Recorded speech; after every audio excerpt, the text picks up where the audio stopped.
बहुत गरीब थे और उनको एक लड़का था। तो उसकी जो माँ थी वो हमेशा घर में पूजा पाठ करती थी, भोलेनाथ की भक्त थी, तो हमेशा शिव चर्चा घर में करवाती थी। लेकिन उनके यहाँ जो शिव चर्चा करने आते थे वो लोग कभी माता रानी का जिक्र नहीं करती थी। उनको तो पता नहीं था, वो करवा के जो आते थे वही नहीं माता रानी का बीच में बिल्कुल ना नाम लेती थी ना उनका चर्चा करती थी। तो माता रानी ने सोचा कि कैसे भी मुझे इसको सचेत करवाना होगा कि शिव चर्चा अगर हो तो वहाँ पे माता रानी का नाम जरूर लेना चाहिए। तो माता रानी फिर उस पंडितानी ने अपने लड़के को 20 रुपए दिए और बोला कि तू बाजार जा और 4 तरीका की सब्जी लेके आना। 20 रुपए से 4 तरीका की सब्जी लेके आना।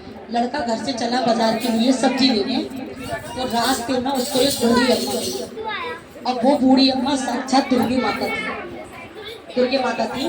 तो लड़का जब गया तो वो माता रानी क्या बोली उसको कि बेटा तू कहाँ जा रहा है? तो वो बोला कि मैं बाजार में सब्जी लेने जा रहा हूँ। तो माता रानी बोली कि जब तू सब्जी लेने जा रहा है तो बेटा देख मैं ये फटी हुई साड़ी पहनी हूँ, मुझे एक चुनरी ले आना। उसकी परीक्षा ली हो बेटे के लड़का की। लेकिन बच्चे जहाँ जैसे संस्कार जैसे घर में जो देखते हैं वही सीखते हैं। तो वो देखता था कि मेरी माँ इतना पूजा पाठ करती है, इतना दान पुण्य करती है, तो उसके मन में पहले तो आया कि 20 रुपया माँ ने दिए हैं, अब इसमें ये बुढ़ी अम्मा मिल गई, ये चुनरी मंगा रही है, तो मैं 20 रुपए में से सब्जी लाऊंगा या फिर इनकी चुनरी लाऊंगा। लेकिन फिर भी वो बोला कि बूढ़ी अम्मा है, मैं इनको चुनरी ले जाऊंगा और माँ से बोल दूंगा कि पैसे फूट गए तो मैं सब्जी नहीं ला पाऊंगा। तो उनसे माता रानी से बोला कि ठीक है माँ, मैं सब आपके लिए चुनरी ले आऊंगा। गया बाजार, सब्जी नहीं ली और 20 रुपए से माता रानी की चुनरी खरीद ली। जब माता रानी की चुनरी खरीद के लौट के आ रहा था तो रास्ते में माता रानी उसका इंतजार कर रही थी। जब इंतजार कर रही थी तो देखी कि लड़का आया, चुनरी लेके आया। माता रानी एकदम खुश हो गई। तो बोली अरे तो चुनरी ले आया, सब्जी नहीं लाया?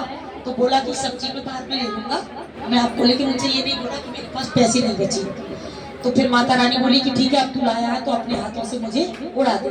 तो लड़के ने माता रानी को चुनरी उड़ा दी।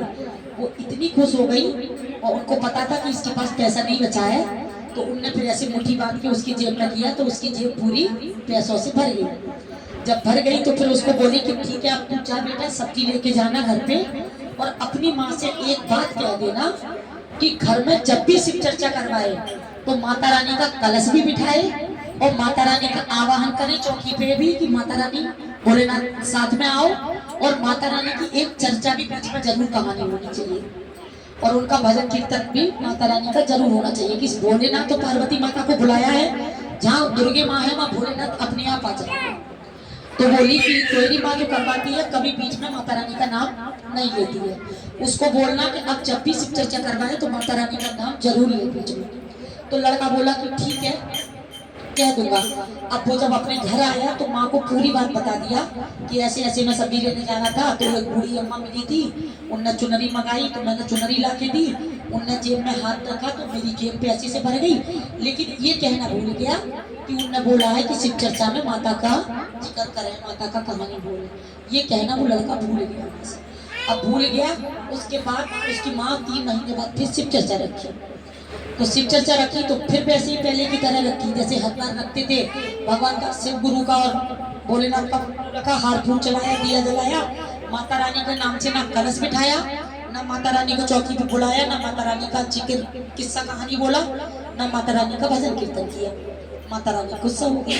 जब गुस्सा हो गई तो माता रानी बोली कि अब इसको कैसे, मतलब साथ साथ मैंने लड़की को दर्शन दे के बोल दिया, तो लड़के ने भी माँ को नहीं बोला। माता रानी को बहुत गुस्सा हुई तो उनका बेटा मर गया। जब वो बेटा मर गया तो फिर रोवा पिटाई पड़ गई पूरे गांव में, अरे पंडित को एक ही लड़का था वो भी मर गया। पूरा गांव में भीड़ इकट्ठी हो गई। जब भीड़ इकट्ठी हुई तो माता रानी बोली कि अब मुझे जाना ही पड़ेगा, वरना तो इसका लड़का इसके हाथ से चला जाएगा। तो वो एक केवल उन्हें झटका दिया था। तो जब आई तो फिर बोलने लगी कि मतलब मुझे उसका मुंह देखना है, तो कोई भीड़ भाड़ में माता रानी को जाने नहीं देना था। फिर उसकी माँ की नजर पड़ी तो उसकी माँ को लगा कि ये कोई मतलब कोई ना कोई किसी के रूप में आई है, तो वो बोली कि जो देखना चाहती है उसको बुलाओ और मुंह दिखाओ। जब माता रानी उसके पास आई, उसको चादर हटाई, उसका मुंह देखी तो बोली उसके कान में कि मैंने तुझे बोला था कि शिव चर्चा में मेरा नाम